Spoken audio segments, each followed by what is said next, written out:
Welcome to the Peeew, where we are. Just found a straw, a drinking straw. A drinking straw. And somehow it's not long enough to go. No, but I like it this way because there's when I'm really anxious to drink something, there's less time now for the liquid to get into my mouth. Okay, so it doesn't have to travel as far as a conventional straw. Right. They have to wait all that time for the liquid. Who has time these days? Not in New York. No. Maybe not anywhere. No. So, but what we I didn't have time to go to the Trax record release party. I had just come back from Colombia and I was exhausted. I had nothing but time, and so I went. And boy, was I happy. We're going to show you some clips. Michael Musto performed. What's the name of his song? I got your back, or I got your back, or knife in the back, or something like that. It's not bad. It's not what I was expecting, something more EDM-y, but it's more like Perry Como does house, and then Rachel performed, Screaming Rachel, because it was a Trax Records party celebrating 40 years of youth communication. That's the newspaper nonprofit she does charity for in Chicago. And I thought it was in New Orleans. No, they're all over, but they're centered in Chicago. It's the one I did the logo for. It was Rachel performed, Michael performed, and the ones. Paul Alexander, but it was just Paul Alexander, so it's just the one. It was, it was the ones minus 2 equals 1. It was -1. It was really like a kind of a Jackie 60 reunion. Johnny Dynell was there, and Michael Musto, and right. I mean, it was a good lineup. I mean, from what I recall. But the problem was, they were the only ones there. So it was like 15 people, great people, But you know why that was the case? Because nobody promoted it. Well, that was one reason, and two, I'm convinced that people of that age range, they just don't draw a lot of people to clubs. Like, you have to have young people mixed in with the party, otherwise you're not going to get a big turnout. Well, actually, they could if they. You know what it is? I'll tell you exactly what it is. You're kind of right. They don't draw, but not because they can't draw. They don't draw because, I don't want to say they're too lazy, but they don't put the time and effort into it because they sort of feel like, our ships have passed and it's this. We're not going to really go anywhere with this. We're not going to spend a lot of time and effort on this. We're going to go, but we're not going to really, pull out all the strings like we used to. But it's too bad because the shows were all really good. Who else? Oh yeah, Charlie Sheena was the other performer. Well, she's a young person. That's kind of neat. But maybe they should have had one other younger person.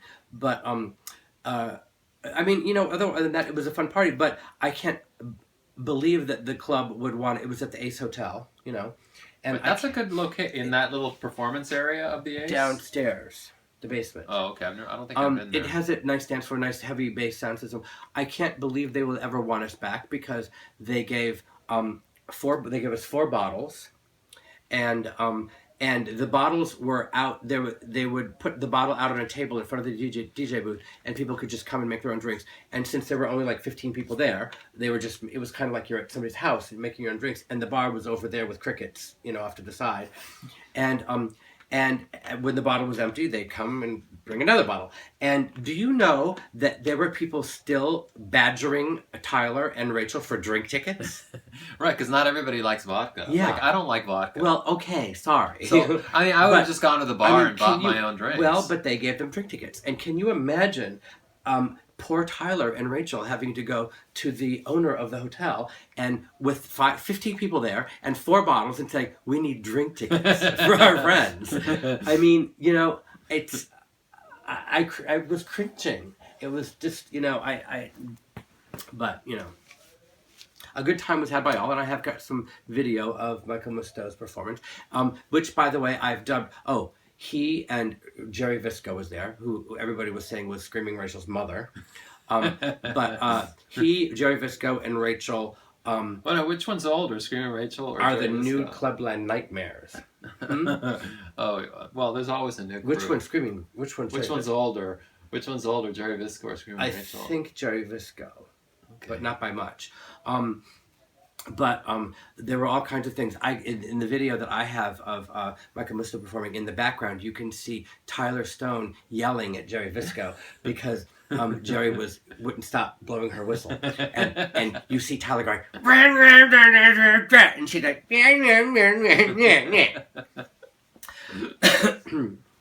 That's what I like about Jerry. She's so disruptive. Do you remember her at the pre-screening for Vamp Bikers? She was up on the stage. I mean, up on the screen. I didn't go to that. Well, she was up on the screen. Wasn't that in Queens? No, it was in the Lower East Side at the place. Okay. Anyway, she was up on the screen, larger than life, and we were all not, I guess, paying enough attention to her up on the screen because she was running up and down the aisles, blowing her whistle, saying, "Pay attention to me up on the screen." I mean, it's some kind of sickness. But we'll be right back, and then we'll talk all about the big feud. Right back. And now a word from our sponsor.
Welcome back to the Peeew. And now back to the feud. Oh, that's another. Oh, it's not a family feud. Oh, the feud. That's something we have to talk about tomorrow. The feud, the Betty Davis, Joan Crawford movie, show, TV thing, miniseries. But for now, we'll talk about a much pettier feud. Yeah, much pettier. So all this time, I noticed that Tyler, first of all, Tyler Stone and Rachel. Why don't you tell the viewers who Tyler Stone is in case they don't know who he is? That's what I was just doing. Tyler Stone is a creative director at Trax Records, and he also is in charge of the music and the DJs at David Barton Gyms. He DJs there, and he also hires the other DJs and stuff like that. He's extremely talented. He's really one of the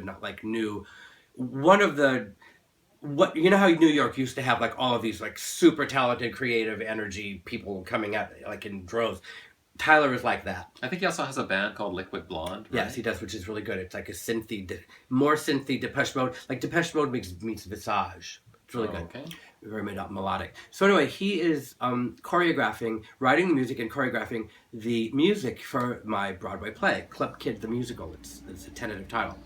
Another Club Kid musical. Yet another. But this one, you know what? That's what I thought. But we were at the hotel the other day to hear the music, and Ernie, it's so good. The music is really sophisticated. It's not like this EDM kind of like poppy kind of. It's really sophisticated and something that you would think of like maybe from a 60s musical with like Marilyn Monroe or like xylophones and that kind of like, and really the music is really, really good. And we all wanted to get in one room, the producer, the director, the choreographer, the scriptwriter, and me. And so we did. They gave us a penthouse at the hotel, and we spent the night there and worked on the script and the choreography. Now, what I didn't know this whole time was that Tyler was holding this resentment against me for a situation that happened months. I mean, I think like 6 months ago at Outrage when he was attempting to broker some kind of deal with somebody over something. I'm not sure what he was trying to do, but the person lovers quarrel something. The person wanted something up front or something, and he didn't want to give it to him. So he made a comment about the person, and the person turned around and punched him in the face. and broke his glasses. Not cute. It surprised everybody because this was like a little kid, like they hit him, and Tyler's kind of like a big, and it was shocking to everybody. They threw the kid out immediately, and Tyler was not happy. People at first thought it was a joke because it's not the kind of thing you normally see at a party like that. But I found out who the person was. I had him write a letter of apology to Tyler, and then he misspelled Tyler's name, which I edited the letter because the kid didn't know how to spell, but I left in the misspelling of the name because I thought it was really funny. But Taylor, I think he said. It's the thought that counts. Yeah. So then I presented Tyler with the situation. I said, what do we do? Do we throw the kid out? Do we press charges? But wait a minute. This was before or after the letter?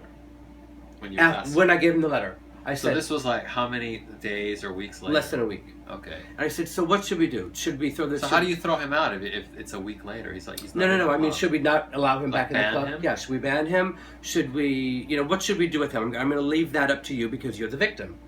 And he said, you know what? I got the letter. Everything's fine. I want him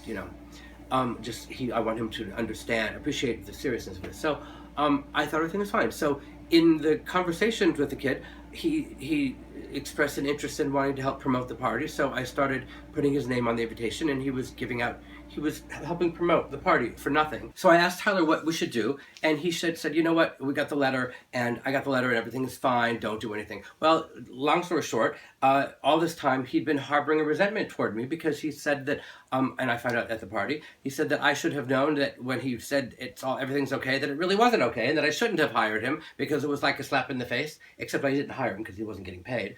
But Tyler thought he was getting paid, and he said that he could have bought him a new pair of glasses with the amount of money I'm probably paying for one night hosting a party.